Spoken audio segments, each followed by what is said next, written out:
Hello! Hello po! Hello! Magandang tanghali po sa ating lahat, no? Nandito po tayo sa lugar ng Binsons, kung saan kami pong dalawa ni Kalinga Pros ay nag-i-scout.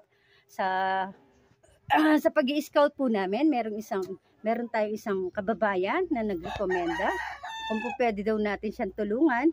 So, pinuntahan po namin, at ngayon, atin po nga alamin at interviewin ng kanyang talambuhay. Tara guys!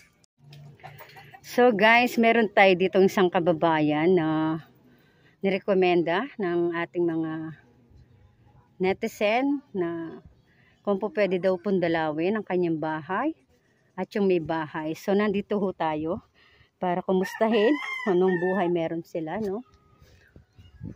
Init. Dito ho ay parang malapit sa ilog.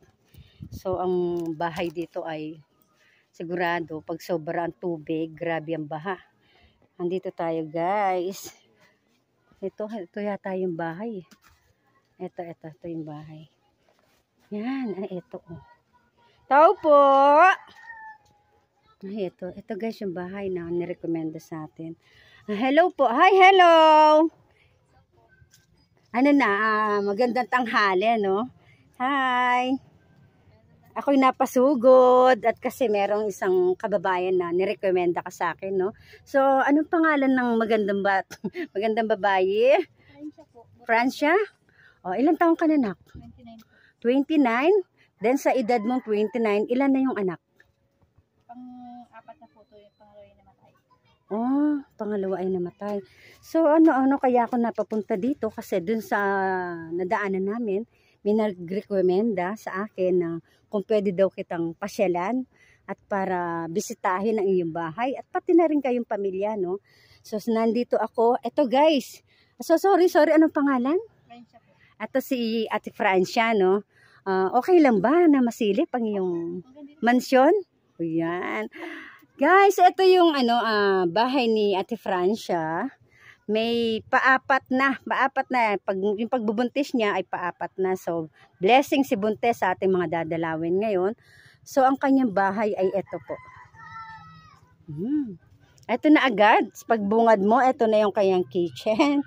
Kitchen. Ito. Ay, dito kayo nagluluto? Yan po. Wow, ito yung natural yung nabuhay ng isang probinsyana. Eka nga, Wow.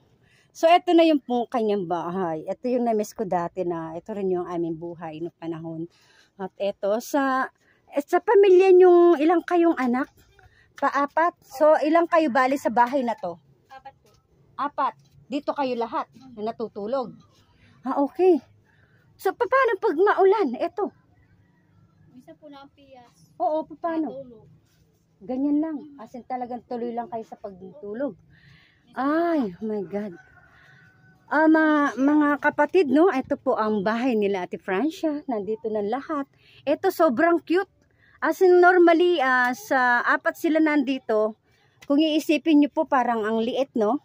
Hindi sa inaano natin kagad yung bahay ni Ate Francia. Ate Francia, pasensya ka na. At baka sakali, dito sa pagpunta ko sa yung bahay ay ikaw yung swerte ng pagpunta ko, no? At talagang kami ay nag-i-scout bilang isang scouter.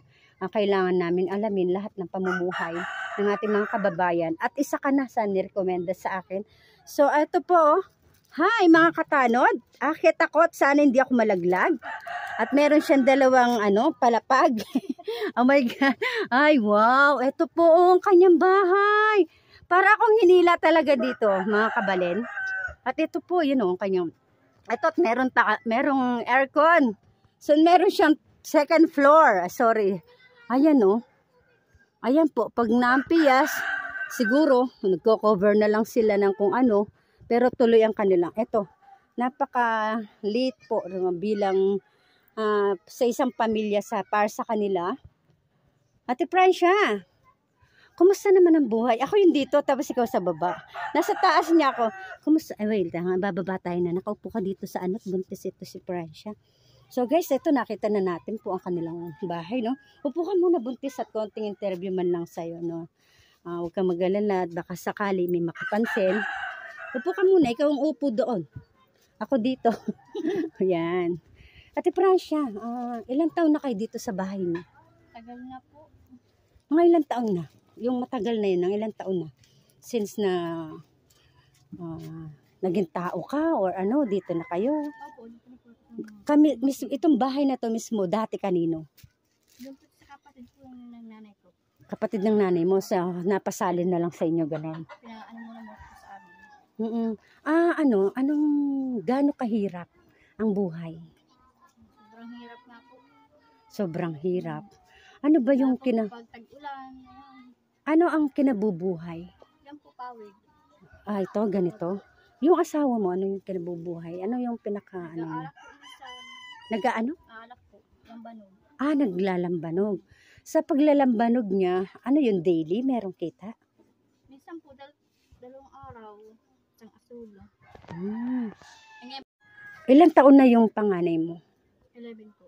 Tapos yung, sabi mo nga kanina, may namatay kang anak. Ilang taon siya? Ano po yung 10? Bago lang? Ano po? Mga ilan, panganay? Pangalawa po yun. Pangalawa? May edad na? May ano siya? So, ito, anak mo din to. Ayun ang bunso doon sa masusundan. So, paano yung pang-araw-araw niyo?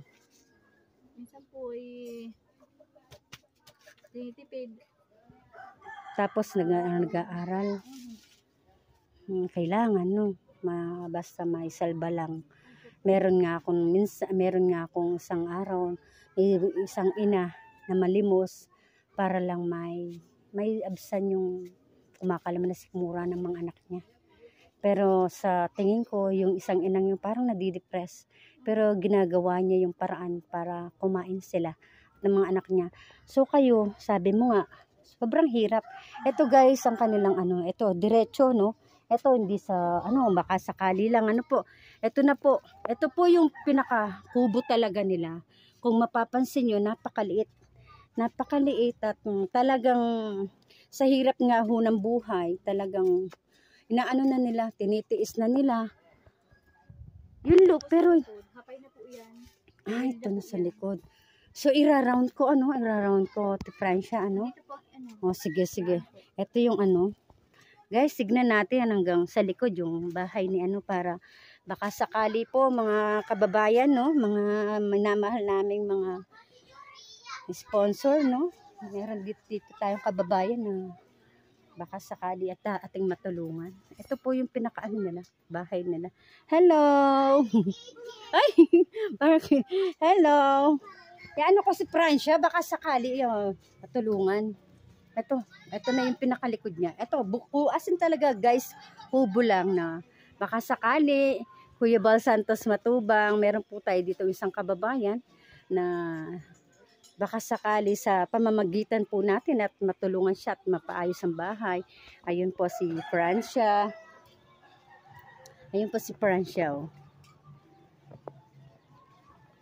Ayun po yung pinakabahay nila, no. Meron po siyang 3 anak, buntis. So, dun sa tatlo lahat yung okay na, buhay pa yon. O dalawa na lang. So, namatay ho daw yung isa. So, 3 lang ulit yung pagbubuntis mo, Okay. Ito po ang kanyang bahay. Baka sakali po, Kuya Val, ito po. Isa po sa mga kababayan natin. Meron na ho daw meron na daw tayong kapatid na napadalaw dito minsan. Matagal-tagal na rin po ang panahon, pero hindi na sila bumalik. At ako naman po ay dito rin napadpad at may mga suki po kasi ako dito sa aking pagganap buhay. At dito merong nagrekomenda kay Francia para dalawin ang kanyang bahay.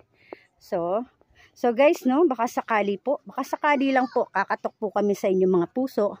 Ikaw, Franz, sa tingin mo, ano po yung pinakahigit na gusto mong hingin tulong sa ating mga kababayan? Gusto kong mapayos po yung bahay na yan. Para saan at gusto mong may paayos yung bahay niyo? Para po din po nalilikas-likas, patatas-tasan po yun. Ito, kasi bumabaha. Lampos po yan din.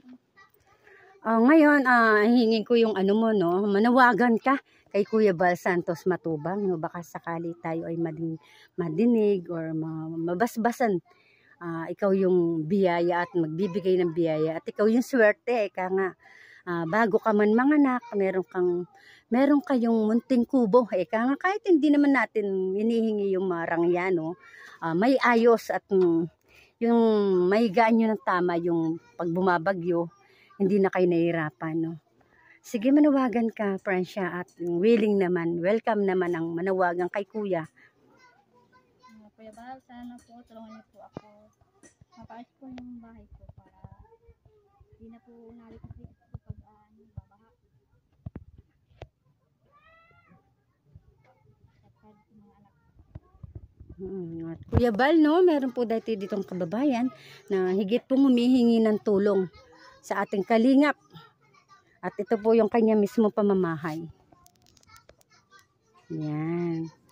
So, friends, no, one day, babalik ako dito para kahit pa paano, madalan man lang kita. Habang hindi tayo napapansin ni Kuya Bal sa ngayon, dadalang kita ng ayuda bago man lang magpasko. Kahit man lang ang tawag doon, Noche Buena or pang ano man lang, kahit konting ayuda man lang, So guys, no, sana po ay may makapansin sa munting hiling ni Francia. Kahit po, hindi po ganun kalaking pamamahay, may ayos man lang po. At talagang hirap po ang pamumuhay. Ito po ayan ang kanilang bahay. Ayan po, nandiyan na po lahat. Ayan po, Pag daw po sobrang ulan, talagang nagtitiis po sila. Paano bumaluktot. Kaysa nga ho naman makisilong sila sa ibang bahay at nakakahiya. Yan po ang kanilang pamamahay. Ayan guys, na-interview na po natin si Ate Francia at sobrang nakakawa din po ang sitwasyon, no? May 3 anak. Tapos syempre yung asawa po ay naggagawa lang ng mga pawid or nagtutuba po yata, no? Syempre talagang karapat dapat po silang tulungan at sira-sira din yung pamamahay nila. Sa sobrang hirap po ng buhay, hindi na nila kaya magpaayos pa ng bahay. Kaya guys, sana po ay may makapansin sa aking video kay Ate Francia. Kahit man lang po pang ayuda or pang bubong man lang po ng kanilang pamamahay. Kasi sa oras na sobra ang bagyo, nagtitiis daw po sila na bumaluktot para lang po matapos yung magdamag at hindi sila mamerwisyo ng bahay ng may bahay. So guys, salamat po sa panunood at kami po ay uuwi na. Sobrang init na at oras na rin po, no? Gutom na rin po kami ni Kalinga Pros. Kasama ko po si Kalinga Pros, magkaiba po kami ng lakad. Siya po ay nagtitinda ng mga damit, ako naman po ay namimili ng mga sirang alahas. Kasama na rin po ang pag-i-scout sa ating mga kababayan. Salamat po sa panunood. Shoutout sa ating mga katanod, Tita Ermagalo. Siyempre, Kuya Bal Santos Matubang, Ate Edna Vlog, kay Kalinga Prab. Nawa po ay mapansin nyo ang aking video at matulungan po natin ang isang pamilyang humihingi ng tulong. Kahit napaka simpleng bahay lang po na sila ay may matulugan. Salamat po ng marami. Salamat guys. Bye-bye.